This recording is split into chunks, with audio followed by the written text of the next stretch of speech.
दयाल जी के शिष्य हुए हैं बाबा जयमल सिंह राधा स्वामी व्यास सत्संग का जो स्थान उन्होंने चालू किया। और श्री जयमल सिंह जी के उत्तराधिकारी हैं श्री सावन सिंह जी। श्री सावन सिंह जी के आगे फिर 3 बन गई, एक तो व्यास में ही रहा और एक सच्चा सौदा सिरसा जगमाल वाली में बन गई श्री खेमामल सिंह जी। श्री सावन सिंह जी के शिष्य थे जिन्होंने सच्चा सौदा सिरसा बेगू रोड पर डेरे की स्थापना कर दी। और श्री सावन सिंह जी के शिष्य थे श्री कृपाल सिंह जी जिन्होंने सावन कृपाल मिशन दिल्ली में प्रारंभ कर दिया। फिर कृपाल सिंह के शिष्य थे ठाकुर सिंह, तो ठाकुर सिंह को उत्तराधिकारी ना बनाया जिस कारण से उसने अपना अलग चमटा गाड़ दिया। तो पुण्यात्मा ऐसे ही यहां हुआ था ब्यास में। श्री सावन सिंह जी ने श्री खेमामल सिंह जी साहब मस्ताना बलोचिस्तानी साहब मस्ताना को तथा कृपाल सिंह जी को बाईपास कर दिया और सरदार जगत सिंह को उत्तराधिकारी बना दिया। ये दोनों अपना अधिकारी मानते थे अपने आप को, इसलिए इन्होंने शुद्ध होकर के अपने नारे नारे डेरे स्थापित कर दिए। तो श्री सावन सिंह जी से ही सच्चा सौदा सिरसा और कृपाल मिशन दिल्ली में और फिर ठाकुर, यो सारा एक ही कुएं का जल समझ लेना। एक जड़ से ही सब पता लग जाता है यो किसका बीज है। तो ये देखना श्री सावन सिंह जी ने कैसे डिफाइन किया इस सतनाम को। यह है संत मत प्रकाश भाग 3। यह है श्री सावन सिंह जी, संत मत प्रकाश भाग 3, हजूर महाराज सावन सिंह जी के सत्संगों का संग्रह। और ये कहां से छपा है? प्रकाशक हैं जगदीश चंद्र सेठी, सेक्रेटरी राधा स्वामी सत्संग व्यास, डेरा बाबा जयमल सिंह, पंजाब। 2007 का लेटेस्ट संस्करण है। मुद्रक हैं गोपसंस पेपर्स लिमिटेड। अब देखना इसके 102 पृष्ठ पर दिखाते हैं आपको। ये है 102 पृष्ठ पे, हम नीचे आ जाते हैं। सचखंड या सतनाम चौथा लोक है और वो सभी के अंदर है। ठीक है, इवन का अध्यात्म ज्ञान का ही पता लग जाएगा आपको। ये 106 पृष्ठ पे देखिएगा। इनकी कोई चर्चा चल रही है, प्रश्नोत्तरी महाराज जी के साथ कोई सत्संगी प्रश्न कर रहा है। वही सत्संगी हजूर जहां राम नाम का जस महिमा होता हो।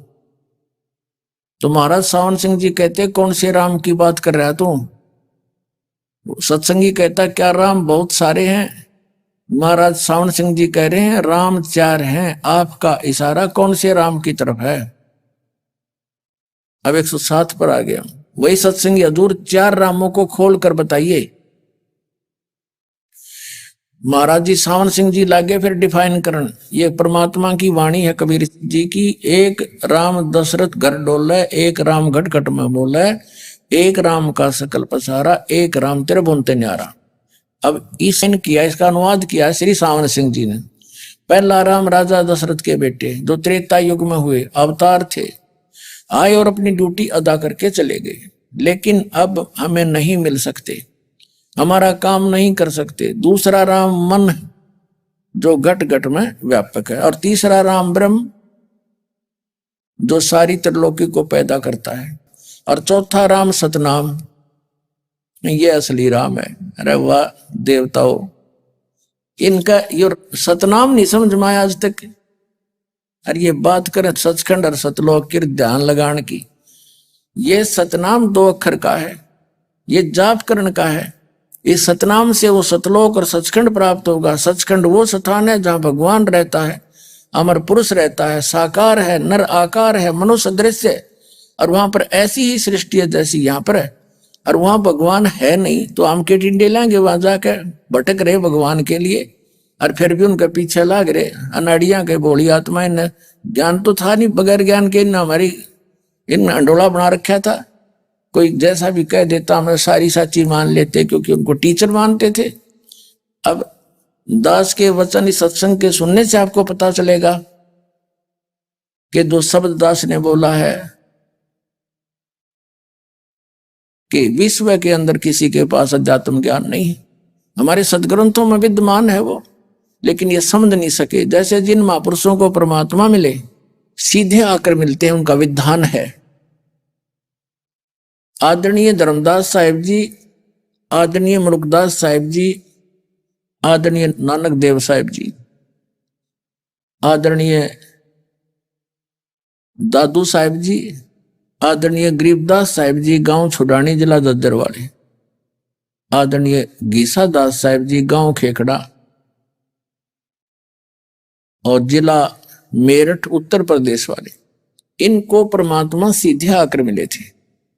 जैसा कि उनका विधान है, जैसे वेदों में आपको बहुत बार दिखाया है कि वो परमात्मा ऊपर तीसरे मुक्ति धाम में रहता है और तीसरे मुक्ति धाम के भी तीसरे पृष्ठ में यानी स्थान पर, ऊंचे सबसे ऊपर वाले स्थान पर विराजमान है।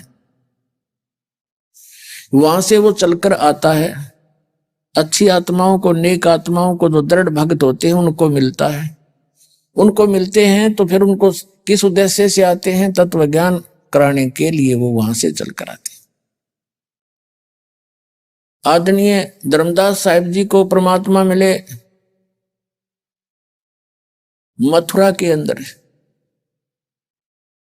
उसमें धर्मदास साहिब जी अपने धर्म गुरु श्री रूपदास जी वैष्णव से दीक्षा प्राप्त करके उनके द्वारा बताई गई आध्यात्मिक क्रियाओं को करते हुए तीर्थ यात्रा कर रहे थे। मथुरा के उस तालाब में जहां श्री कृष्ण जी के विषय में कहा जाता है कि बचपन में वो यहाँ नहाया करते थे, गौवें चराने आया करते थे, उस तालाब को, वो सरोवर को तीर्थ मानकर स्नान करने जाते हैं। और जिस पर्वत को श्री कृष्ण जी ने उठाया था, इंद्र के कोप से वृद्ध अक्षेत्र को डूबने से बचाया था, उस गोवर्धन पर्वत के चारों ओर परिक्रमा लगाकर आते हैं। यह ऐसा उनका विधान है जैसा उनको रोल बता रखे। तो वहां धर्मदास जी को परमात्मा एक जिंदा महात्मा के रूप में मिले। ऋग्वेद मंडल नंबर 9 सूक्त नंबर 86 यानी 86 के मंत्र 26 और 27 में, ऋग्वेद मंडल नंबर 9 सूक्त 82 के मंत्र 1, 2, 3 में, ऋग्वेद मंडल नंबर 9 सूक्त 94 के मंत्र 1 में, ऋग्वेद मंडल नंबर 9 सूक्त 95 के मंत्र 2 में, ऋग्वेद मंडल नंबर 9 और सूक्त 96 के मंत्र 16 से 20 में, ऋग्वेद मंडल नंबर 9 सूक्त 20 मंत्र 1 में, ऋग्वेद मंडल नंबर 9 सूक्त 1 के मंत्र 8 और 9 में, और भी अनेकों स्थानों पर परमात्मा की महिमा बताई गई है। वेद ज्ञान दाता वही है जो गीता ज्ञान दाता है। वेद ज्ञान ब्रह्म दे रहा है, वो स्वयं कह रहा है कि वो परमात्मा ऊपर तीसरे मुक्ति धाम में रहता है और वहां से गति करके आता, चल के आता है। वो अच्छी आत्माओं को मिलता है। उसके आने की, पूरे विश्व को संभालने के लिए परमात्मा 3 सतिथि में विद्यमान रहता है। 3 सतिथि में वो होते हैं। जैसे एक सतिथि उनकी ऐसी है, सतलोक के अंदर सबसे ऊपर के स्थान पर, सतलोक के शिखर में एक बहुत बड़ा गुंबज बना हुआ है, मंदिर नुमा, और बहुत बड़ा सफेद कलर का है। यहां तो कोई उदाहरण है नहीं सफेद संगमरमर हो, इसे तो घना सुंदर है, वो तो वर्णन ही नहीं कर सकते, फिर भी एक उदाहरण के लिए बताना पड़ता है। एक बहुत बड़ा गुंबज है, उसके बीच में एक बहुत सुंदर सिंहासन है परमात्मा का, जैसे राजा लोग बैठते हैं ऐसे परमात्मा मनुष्य सदृश साकार उसके ऊपर विराजमान रहते हैं। उनके सिर पर एक सुंदर मुकुट है, बहुत सुंदर मुकुट है, और ऊपर एक छतर है, सफेद छतर है, जैसे यह छतरी बना रखी है बच्चों ने। विशाल काय शरीर है मालिक का, और एक रोम में, रोमकूप कहो, रोम तो बाल को बोलते हैं, लेकिन जहां रोमकूप इसको बोलते हैं जो छिद्र होता है बाल का, एक रोमकूप में इतनी रोशनी है, करोड़ सूर्य करोड़ चंद्रमा मिला दे तो भी उनकी दोनों की मिली रोशनी भी कम रह जा। एक स्थिति में तो परमात्मा ऐसे रहते, वह स्थिर रहते, और वही परमेश्वर जब यहां हमें संभालने के लिए, धारण पोषण करने के लिए यहां आते हैं, धारण पोषण पेट भरण की व्यवस्था तो परमात्मा वहां बैठे ही हमारा सब कुछ व्यवस्था कर देते हैं कर्माधार पर। वो आते हैं हमारे को अध्यात्म ज्ञान बताने के लिए कि तुम कौन हो, यहां क्यों जन्म और मर रहे हो, तुम्हारा यहां पर कौन सी वस्तु आपकी है जिसको तुम अपना माने बैठे हो। इस भूल को मिटाकर तत्व ज्ञान से हमें जगाकर और सतनाम दे करके सतलोक जाने की एक व्यवस्था करते हैं, बताते हैं। तो वहां से चलकर आते हैं, तो वहां से आने की उनकी दो स्थिति है। एक तो प्रत्येक युग में वो शिशु रूप धारण करते हैं, एक लीला करते हैं, सतलोक से चलकर आते हैं, कमल के फूल पर किसी सरोवर में, वन में, गांव से बाहर, नगर से बाहर, वहां आकर के कमल के फूल पर एक नवजात शिशु का रूप धारण करके विराजमान हो जाते हैं और उनको निसंतान दंपति उठा ले जाता है। लीला में बड़े होते हैं और प्रत्येक बार जब भी वो ऐसी लीला करते हैं तो उस परमात्मा के उस बाल्यकाल की व्यवस्था यानी परिवरस की लीला कंवारी गायों से होती है। कंवारी गायों का दूध पीते हैं वो परमात्मा, ये उसका विधान है। तो इसी प्रकार चारों युगों में परमात्मा कबीर जी वो सत्य पुरुष ऐसे ही लीला करते हुए आए हैं। तो कलयुग के अंदर भी उन्होंने ऐसी ही लीला की थी। जो सतयुग में सत सुकृत नाम से आए, त्रेता में मुनिंदर नाम से परमात्मा प्रकट हुए, द्वापर में करुणा में नाम से प्रकट हुए, और कलयुग के अंदर वो परमेश्वर अपने वास्तविक नाम कबीर देव, कबीर साहब, अल्लाहू अकबर का ही नाम रखकर वो स्वयं प्रकट हुए। कमल के फूल पर जल में आकर विश्राम करने के कारण परमात्मा नारायण कहलाते हैं। नारायण का अर्थ होता है जल के ऊपर निवास करने वाला।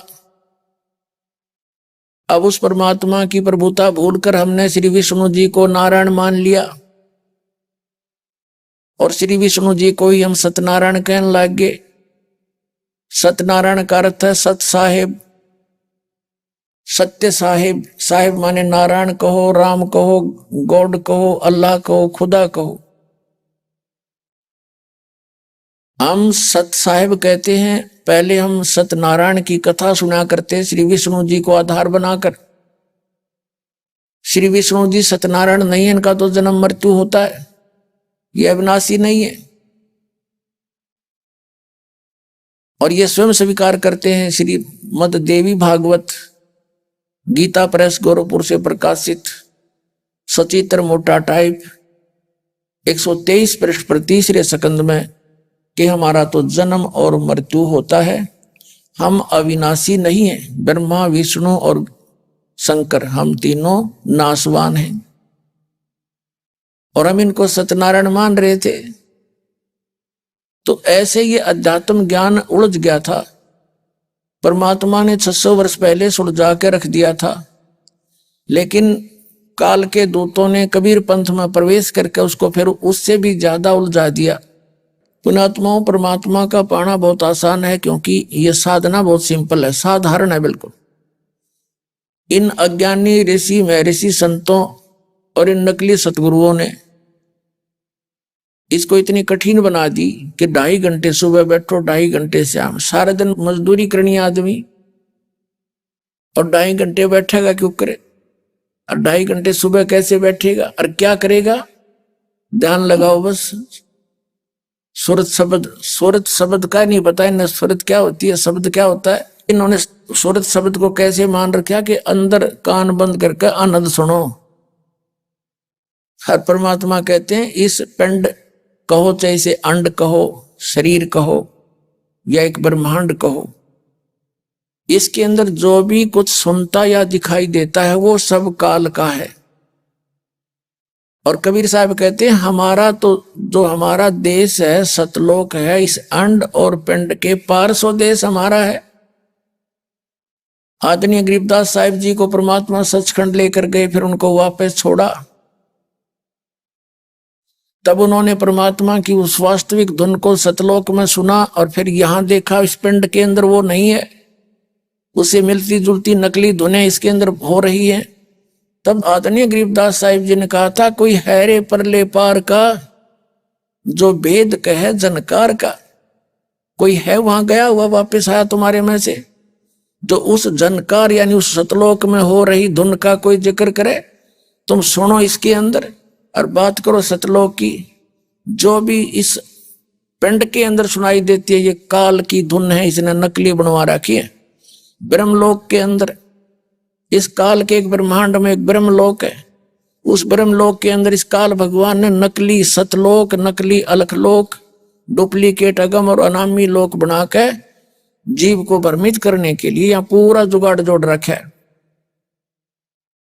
परमात्मा आए, उन्होंने ये ज्ञान दिया, इसका षड्यंत्र उजागर कर दिया कि तुम्हें ये मूर्ख बना रहा है। परमात्मा वहां साकार है सतलोक के अंदर और सभी ऐसी सृष्टि है जैसी यहां पर है। और वहां जरा और मरण नहीं है, वहां बुढ़ापा नहीं, मृत्यु नहीं।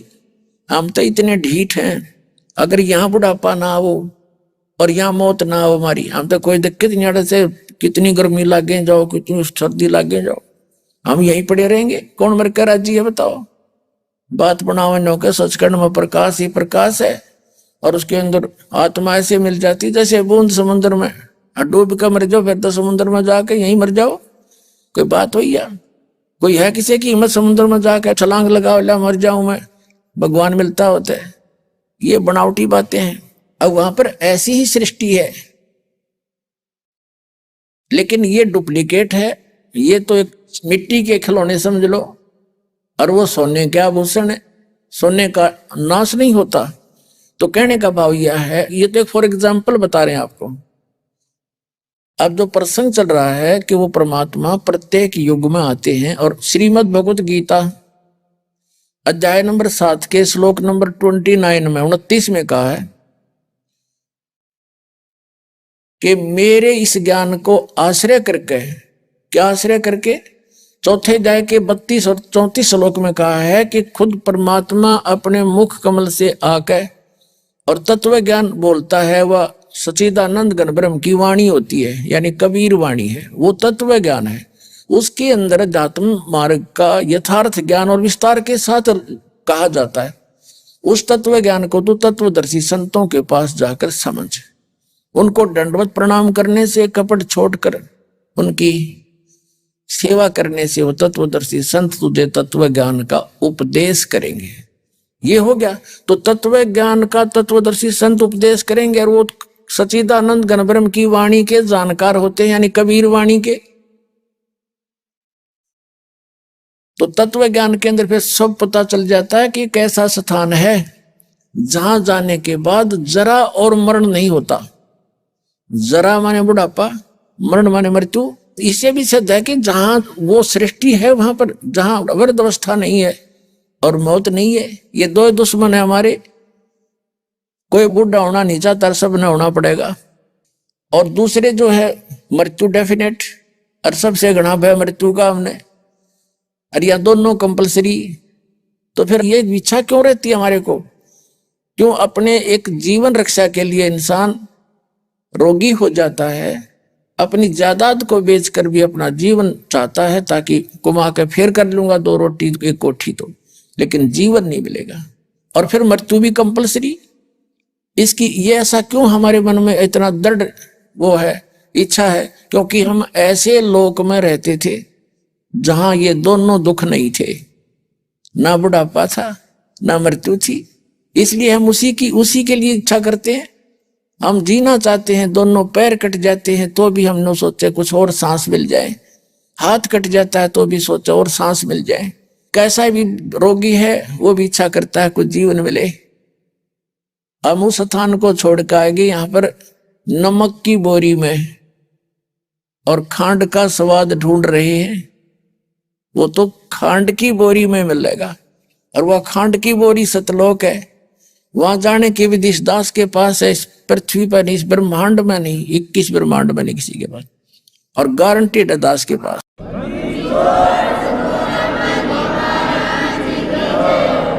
और ये वो जड़ी है उस परमात्मा की दी हुई है, कबीर भगवान की, और आपके ऊपर मेहर करी। आप ऐसे समय में जन्म मनुष्य का जब परमात्मा ने बैन उठा दिया इस सतनाम और सार शब्द के देने का, इस दास को आदेश देकर भेज दिया। आज से 600 वर्ष पहले धर्मदास जी से कहा था, धर्मदास मेरी लाख दुआई, ये सार नाम की तबार न जाई, ये सार नाम बार जो पढ़ी बिचली पीढ़ी हंसनी तरही। आप उस बिचली पीढ़ी की पुण्यात्मा हो या बिचली पीढ़ी अब शुरू होगी। प्रथम पीढ़ी कलयुग निर्वाणा, तब मगर मांडू मैदाना। प्रथम पीढ़ी वह होगी, प्रथम पीढ़ी वो थी कलयुग की जब परमात्मा मगर से सह शरीर गए थे।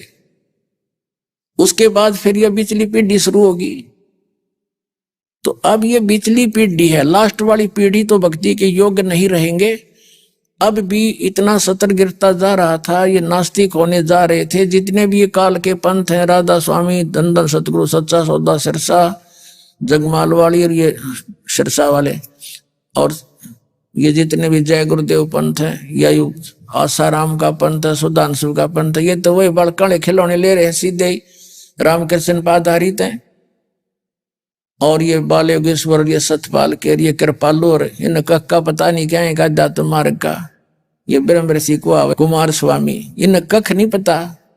आठ दे टाइम इनका ये ऐसे जाएंगे जो दिखे नहीं गए कि टटोए भी नहीं पाओगे, या तो पलायन कर जाएंगे। जनता इनसे प्रश्न पूछेगी, इनको जवाब नहीं रहेगा।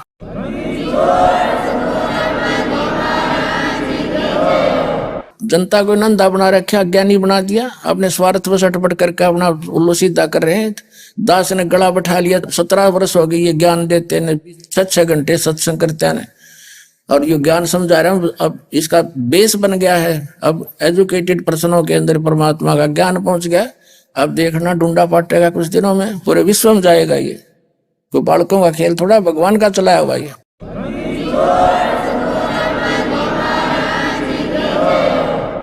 तो गीता अध्याय नंबर 7 के श्लोक 29 में कहा है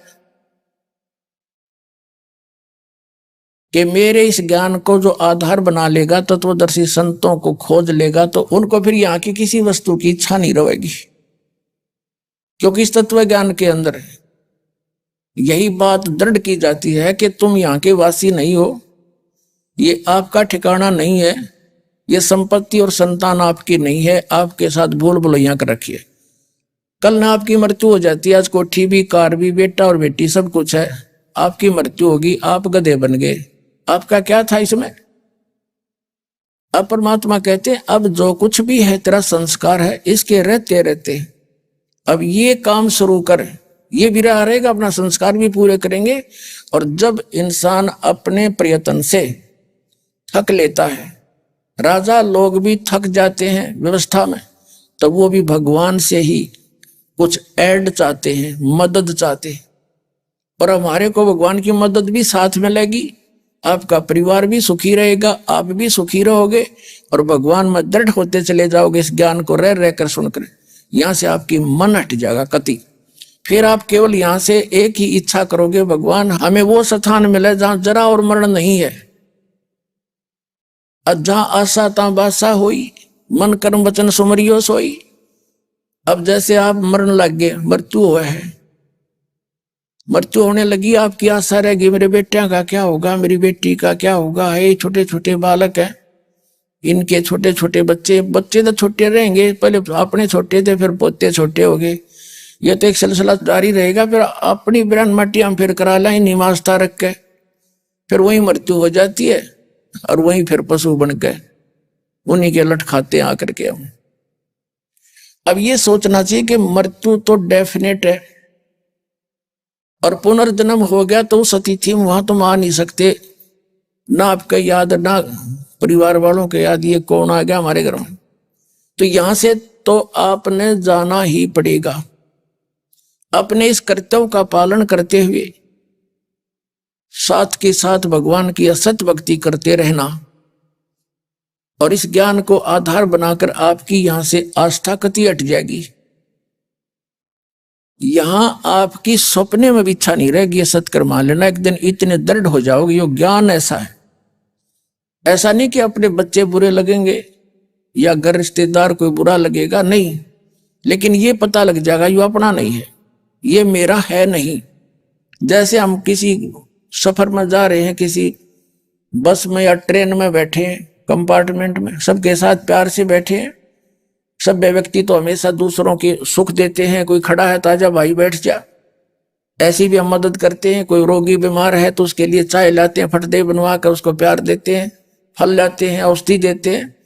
वो हमारा एक हम सफर है, कंपार्टमेंट में बैठे, तो हमारा कर्तव्य, लेकिन हमें पता कि अपने नहीं है, लेकिन फिर भी उनके साथ एक नेक आदमी की एक विशेष दृष्टि होती है, विशेष लगाव होता है, प्यार होता है उसके अंदर।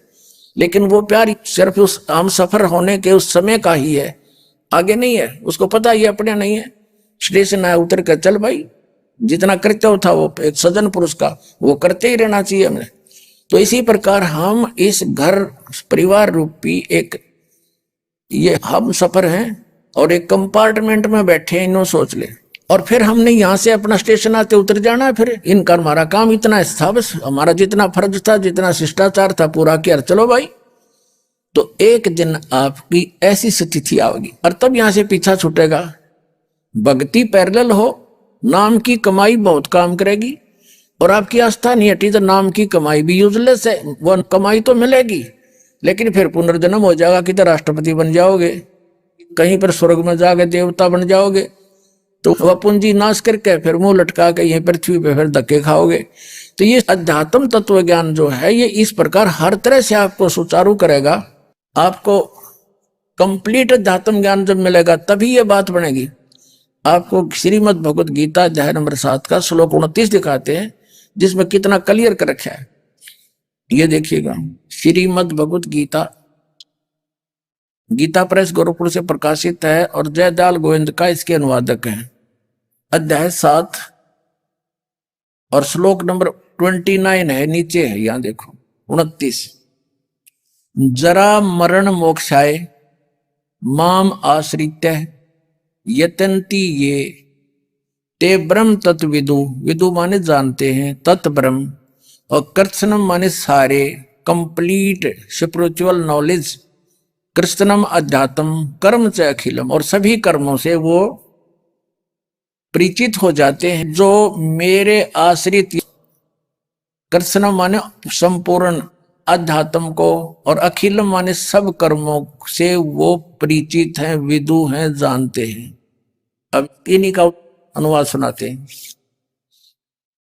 जो मेरे शरण होकर, जरा माने बुढ़ापा, वृद्धावस्था, मरण माने मृत्यु से छूटने के लिए यत्न करते हैं, वे पुरुष, वो व्यक्ति, तत् माने उस ब्रह्म को, तत् ब्रह्म को, तत् ब्रह्म, उस ब्रह्म को, संपूर्ण अध्यात्म को, यानी पूरे अध्यात्म को तथा संपूर्ण कर्मों को जानते हैं। अब इसमें क्या स्पष्ट कर दिया कि जो संपूर्ण अध्यात्म को जानते हैं। अब संपूर्ण अध्यात्म क्या है, जो दास आपको बता रहा है। इस पूरे सत्संग के दौरान आपको अध्यात्म ज्ञान से ही परिपूर्ण किया जाता है, ताकि आप यहाँ के इस झूठे सुख को जो अंतिम मान बैठे थे उससे हट सको। कंप्लीट ज्ञान बताया जाता है कि मान लीजिए आप ये सत भक्ति कर रहे हो और मोक्ष नहीं हुआ क्योंकि आस्था रहेगी। जैसे बच्चा खिलाड़ी है, खेल खेलता है, तो उसने सभी मर्यादाओं का पालन करते हुए फिर खेलना भी है, और मर्यादा का पालन करता रहेगा तो फाउल नहीं होगा, तो खेलने का समय मिलेगा, तो तब ही वो सफल होगा। तो मर्यादा में रहते हुए, सब ज्ञान से परिचित होकर के कौन सा फाउल पॉइंट है उससे बचते हुए हम आगे चलेंगे तो हम सफल होंगे, खिलाड़ी ही सफल होते हैं। तो अध्यात्म ज्ञान से आपको फाउल पॉइंटों का पता चलेगा, हम कहाँ कहाँ मार खा सकते हैं, तो उससे डर के रहेंगे, बच के रहेंगे तो हम सफल होए पड़े। फिर तो इसमें भक्ति तो सबसे आसान है। परमात्मा कहते हैं प्रत्येक काम में परिश्रम करना पड़ता है, अपने एक कुछ एक्स्ट्रा अरेंजमेंट करके।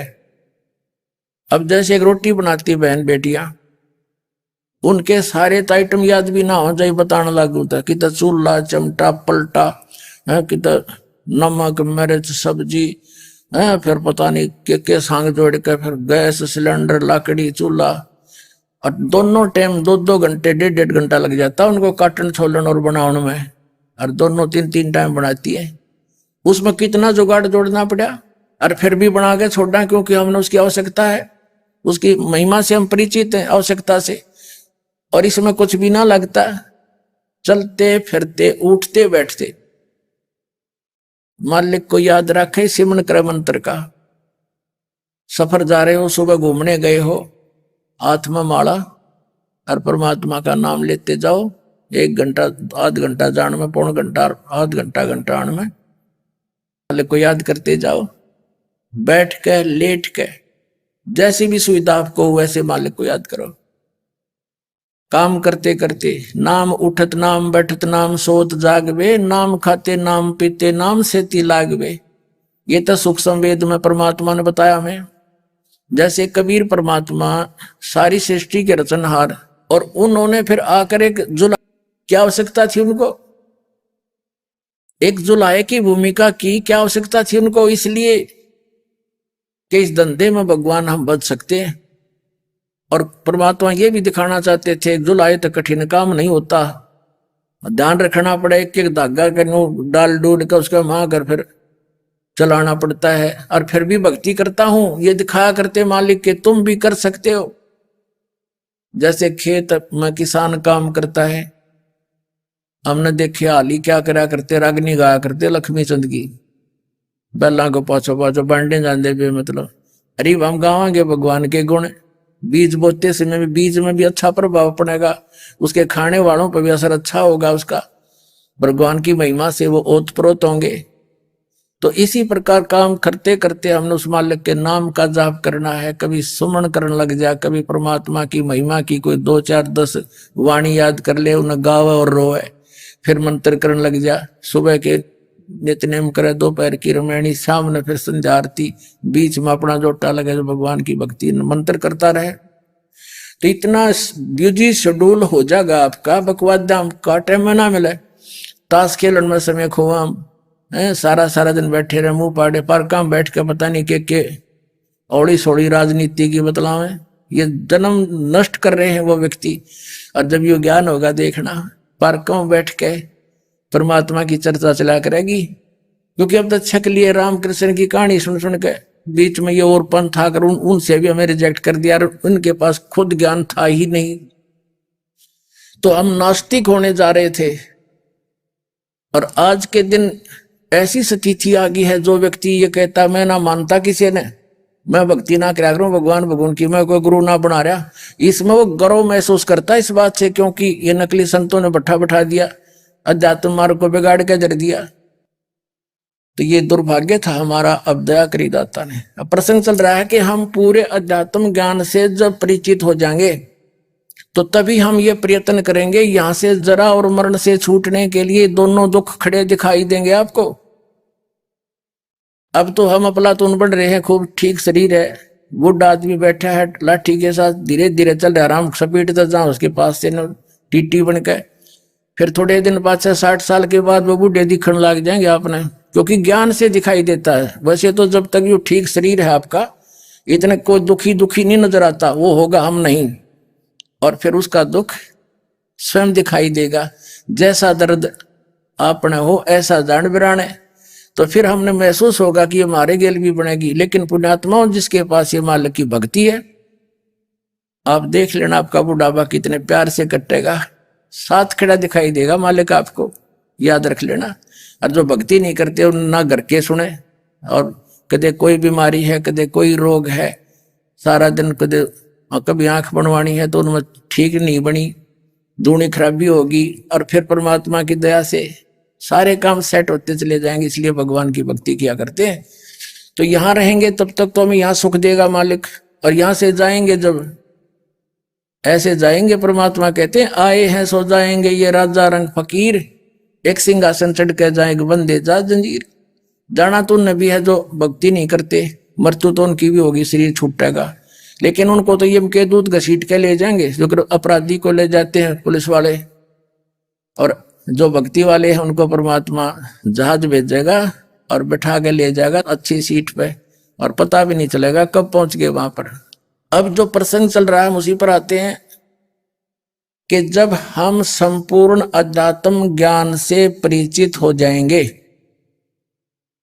और सभी कर्मों से परिचित हो जाएंगे, ऐसे कर्म करेंगे तो ये फल होगा, ऐसे करेंगे तो ये फल होगा, अब तो हमें डर ही नहीं रहा। हद हो रही है। राजनेता जिनको हम अपने संरक्षक मानते हैं उनके ऊपर ऐसे ऐसे भयंकर एलिगेशन लग रहे हैं, करोड़ों तो नीचे, अरबों तो नीचे, तो वो लूट दे को नहीं।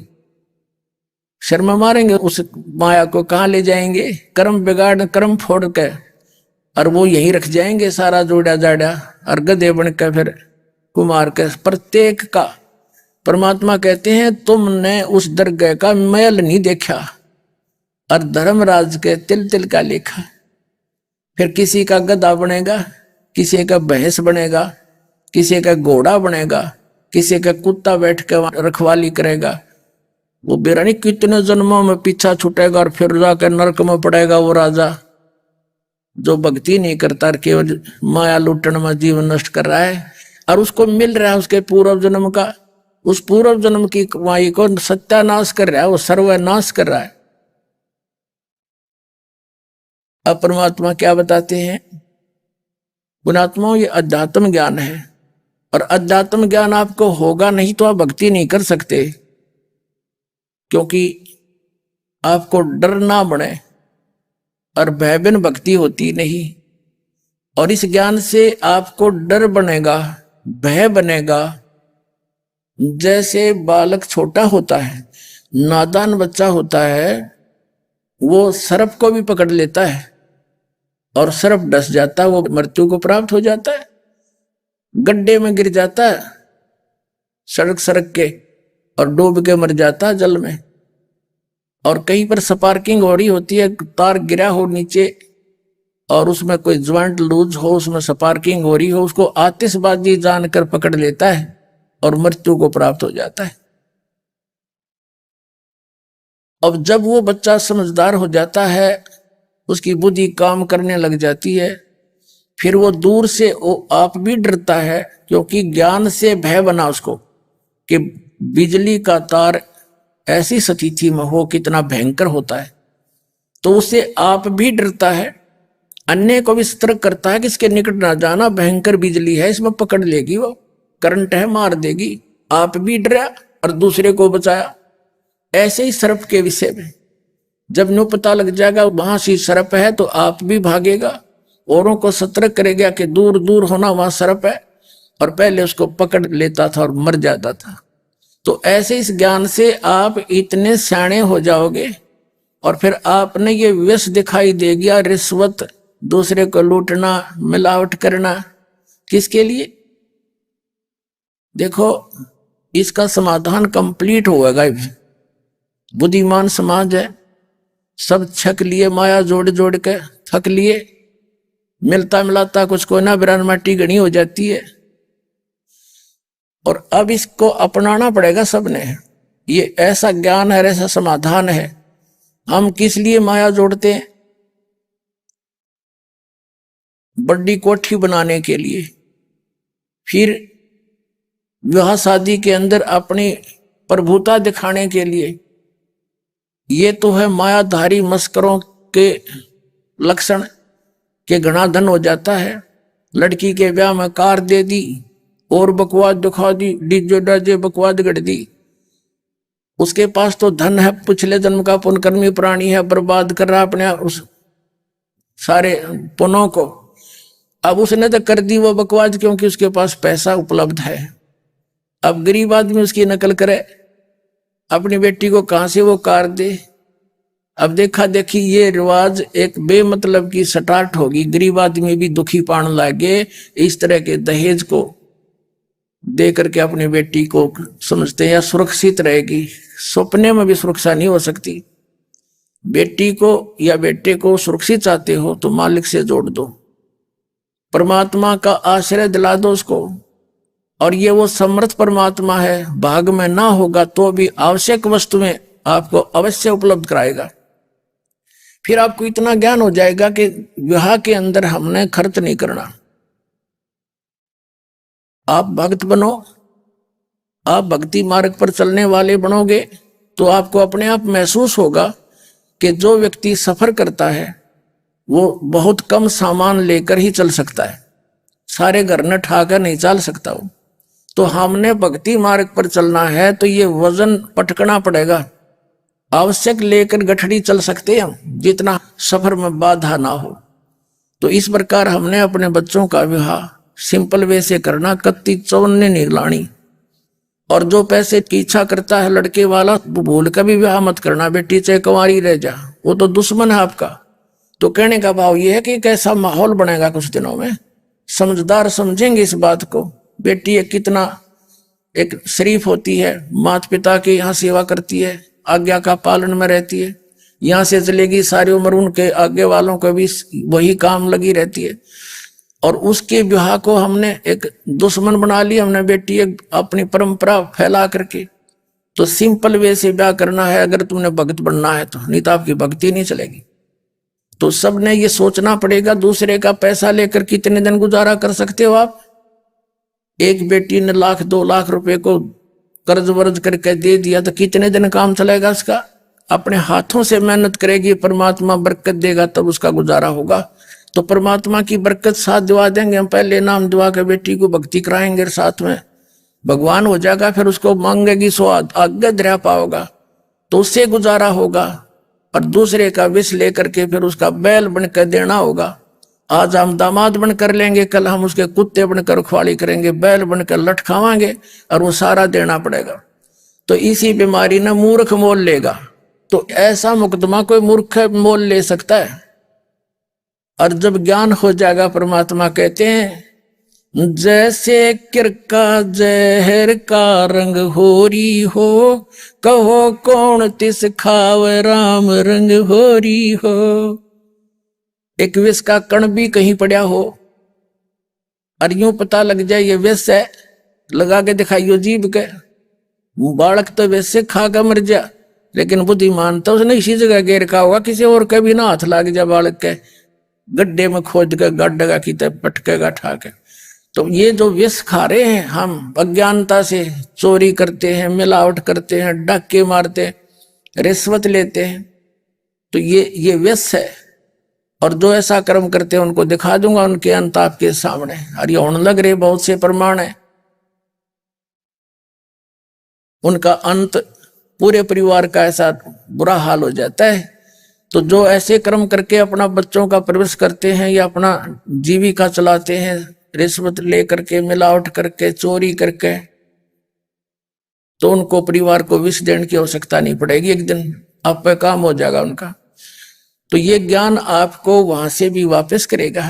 अब ये आवश्यकताएं खत्म कर देंगे हम और फिर ज्ञान हो जाएगा। परमात्मा कहते कहाँ चढ़ावे मेड़िया, ये कहाँ कोठी बनाने लग रहा, लंबी भीत उसार, गरते 3.5 हाथ गणाते 4.25। आज तू लंबी लंबी द्वार बना करके ऊंची ऊंची कोठियां बना रहा, कल मृत्यु हो जाएगी। और कुत्ता बनकर उसकी छाम पिछले कान भी ना बैठने देंगे, क्यों रात ने शोर करे, फिर ऊपर तो डले मारे उसके, मरे इकलो है। तो कहते हैं परमात्मा कुछ आंख खोलो, इस ज्ञान से खुलेंगी आंखें। ठीक है, भगवान ने जो आपकी व्यवस्था करी है, सिंपल वे से एक मकान बनाओ, गर्मी और सर्दी से बचने के उद्देश्य से। चाहे किसी का भी हो तो झोंपड़ी का झोंपड़ी डाल लो, मालिक बचते रहो, या टाइम पास करना है। हमारे दादे परदादे पिछली पीढ़ियां हमारे को याद है, हमारे आने वाले बताते रहे, झोपड़ियों में टाइम पास करके बढ़िया चैन से रहा करते थे। आज माया तो होगी लेकिन सबका टेंशन लटक रही है। किसी ने देख ले, ये बूढ़ी बूढ़ी भी लागी टेंशन, मेरा टेंशन हो रही है, इन टेंशन है ना भी रहा था पहला के हो से, अब सबका टेंशन टेंशन हम ना बना रहा कि बकवास बढ़ा के। तो इन सब को हम खत्म करेंगे और तभी हम भक्त बनेंगे, भक्ति मार्ग पर तभी चल सकेंगे। दूसरा ये ध्यान रखो आप, परमात्मा का दिया ज्ञान है, ये तत्व ज्ञान है, गॉड गिवन है, कोई डूम बाट के गीत नहीं है। दास कोई रोजी रोटी के लिए इस मार्ग पर नहीं लगा, ये भी आपको दृढ़ विश्वास होना चाहिए। दास ने कुछ पाया इसके अंदर और देखा ये सभी संत भ्रमित है, सारी पब्लिक भ्रमित है, इनके पीछे अपना जीवन नष्ट कर रही है। जो परमात्मा ने दया करी इस दास पर, आपको जगाने के लिए भौंक रहा है ये परमात्मा का कुत्ता, आप धनियों को जगाने के लिए। जो धनी होंगे वो जाग जाएंगे और जो नहीं जागेंगे फिर अपना घना नुकसान करा लेंगे। तो कहने का भाव यह है कि हम परमात्मा ने जो ज्ञान दिया है इसको आधार बनाकर आगे चलना पड़ेगा, तभी हम सफल होंगे। तो कहने का भाव है कि जो दास आपको वचन मान के वचन समझ लेना और इसका प्रत्येक का पालन करना आपका कर्तव्य बना, यदि आप भक्ति और कल्याण चाहते हो। तो प्रसंग तो चल रहा था कि जैसे हम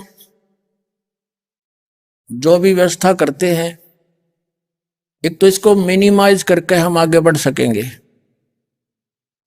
बहुत सी ऐसी परंपराएं हैं, जैसे भात है, ये भात एक परंपरा बनकर रहेगी, इसकी आवश्यकता क्या है हमारे को? वही लेन देन और कर्ज बढ़ाने वाली बात है।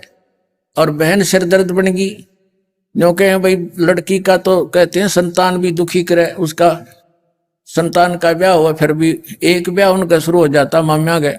तो ये खत्म करना हमने। जैसे वैसे तो बुद्धिमान लोग या आवश्यकता थोड़ी सी महसूस करने लगे, बच्चे को चुन्नी पर लाने लगे, तो सब सिस्टम बंद हो गया, ना बात की जरूरत पड़ती ना कुछ और। लेकिन वो कुछ एक होकर सीमित हो गए, नहीं बाकी सेम तो वो ड्रामा शुरू हो गया। तो हमने सारा सिस्टम ऐसे ही करना पड़ेगा आगे से विवाह का, और ना आगे बात बूत की चिंता, वो समस्या खत्म करनी है। तो कहने का भाव यह कि इस प्रकार की जो परंपराएं हैं बेमतलब की, ये हटाकर हम इस भक्ति मार्ग पर चल सकेंगे। हमने समाज को नहीं देखना। पहले तो हमारा समाज एक शिक्षित था और ये भ्रमित करने वाले गुरु लोग हमें भ्रमित करके भक्तों और समाज में एक विरोध पैदा करा देते थे। अब समाज शिक्षित किया, परमात्मा ने सबसे बड़ा रहम किया आपके ऊपर। वैसे तो ये शिक्षा आपके लिए अभिशाप है, लेकिन भक्ति मार्ग के लिए आपके लिए वरदान बनेगी। अभिशाप इसलिए है कि इसमें बेईमान बन गए हम, चौधरी पाक के अहंकार का अंत नहीं रहा। एक छोटी सी पोस्ट मिल जाए, नवाकड़ के बैठेगा बड़ा सीट पे और सीधा मुंह बात नहीं करे, कर्म फोड़े सारा दिन। और वरदान इसलिए हो गया कि हम अध्यात्म मार्ग को समझ जाएंगे, सदग्रंथों को देखेंगे और कोई हमें भ्रमित करेगा, हम भ्रमित नहीं होंगे। जैसे ये क्रोथा कांड कराया था इन नकलियों ने, ठीक है, एक बार तो जनता को गुमराह करके हमारा विरोधी कर दिया, लेकिन हमारे साथ जो लगे हुए थे लाखों की संख्या में, वो परिचित थे दास से और इस ज्ञान से, वो सॉलिड थे, वो सटील की तरह मुझे नहीं मुचकाए। आज उसका प्रतिफल देखो, पूरे विश्व में चल पड़ाई।